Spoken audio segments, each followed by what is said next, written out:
শহীদ আবু সাইদের যে সহযোদ্ধারা ছিলেন তারা কিন্তু বলছেন যে আজকের এই রায় এবং তার পরিবারও বলছে যে তাদের গুরুদোষে কিন্তু লঘু শাস্তি দেওয়া হয়েছে এবং আমরা আছি সেই ঐতিহাসিক জায়গা যেখানে 16 জুলাই 2024 আবু সাইদকে পুলিশ কর্তৃক গুলি করা হয়েছিল এবং আমরা একটু কথা বলার চেষ্টা করব তার সহপাঠীদের সাথে এবং তার সহযোদ্ধাদের সাথে আসলে তারা আজকের এই মামলার রায়ে তারা সন্তুষ্ট কিনা। আচ্ছা, আপনি একটু বলবেন আজকে যে রায় প্রকাশ হলো এতে করে আপনারা সহযোদ্ধা হিসেবে সন্তুষ্ট কিনা?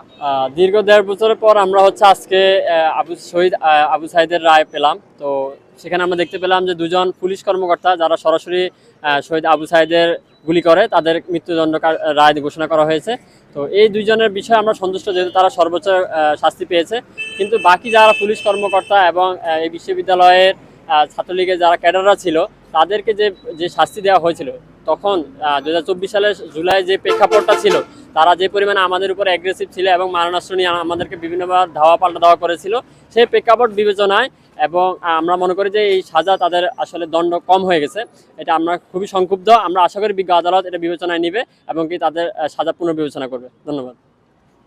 আমরা যদি আরেকজনের সাথে কথা বলার চেষ্টা করি, জুলাই আন্দোলনের সম্মুখ সারি আরেকজন সহযোদ্ধা ছিলেন আবু সাইদের এবং তৎকালীন আন্দোলনকে বেগবান করার জন্য যিনি আরো বেশি কাজ করেছেন, আমরা যদি তার সাথে একটু কথা বলার চেষ্টা করি, তারা আসলে এই মামলার রায় সন্তুষ্ট কিনা। আসলে দীর্ঘ অপেক্ষার পর আজকের এই রায় আসলে আমাদের কাছে অপ্রত্যাশিত, কারণ আজকে যে অপরাধীদের শাস্তি দেওয়া হয়েছে তারা অনেকেই আমরা দেখছি যে অনেক গুরুতর অপরাধ করার পরেও তাদেরকে অনেক লঘু দণ্ডে দণ্ডিত করা হয়েছে। সুতরাং এবং আমরা দেখছি যে দুজন কনস্টেবলের সর্বোচ্চ শাস্তি নিশ্চিত করা হলেও যারা নির্দেশদাতা তারা আসলে এই সর্বোচ্চ শাস্তির আওতায় আসেনি। সুতরাং আমরা বিজ্ঞ আদালতকে অনুরোধ জানাবো তারা যেন বিষয়টি আমলে নিয়ে পুনরায় এই ব্যাপারে যথাযথ সিদ্ধান্ত গ্রহণ করে।